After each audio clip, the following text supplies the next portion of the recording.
poslan bi anđel Gabriel od Boga u grad Nazaret, k jednoj poniznoj djevici i k pravoj Božjoj službenici,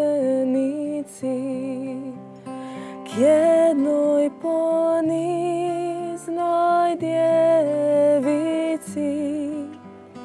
i k pravoj Božjoj službenici.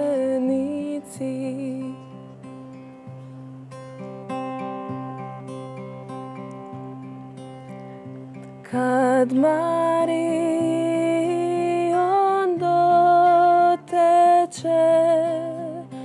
ponizno joj ovo reče: oj, zdravo puna milosti,